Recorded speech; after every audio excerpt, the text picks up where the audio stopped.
In the 1920s, many in the United States hoped to isolate the nation from the rest of the world. Why was this belief so prevalent?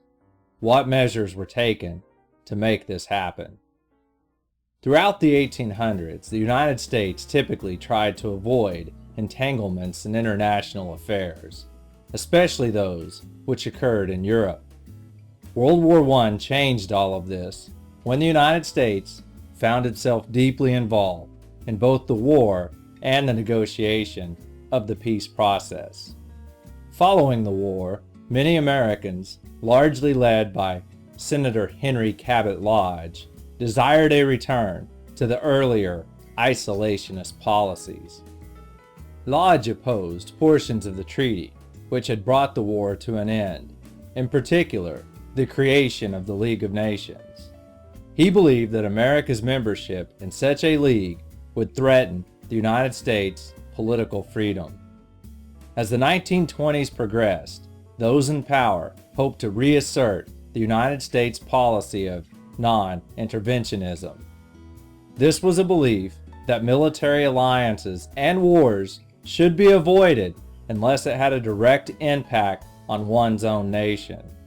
In many ways, this new wave of isolationism was a continuation of the nativist mentality that was becoming prevalent throughout the nation. However, as the United States continued to gain stature and economic importance in the world, this type of isolation became increasingly difficult.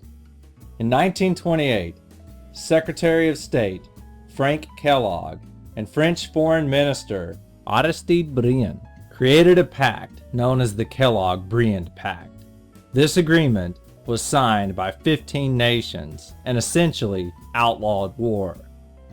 It was an attempt to prove that the United States was committed to maintaining international peace. Needless to say, despite the efforts of the Kellogg-Briand Pact, it did not succeed in outlawing war.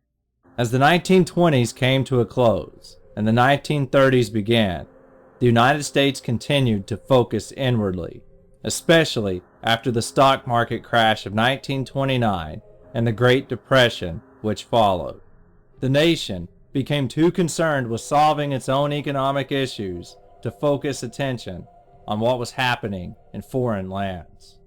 This allowed nations such as Germany, Italy, and Japan to rise up and become threatening imperial powers.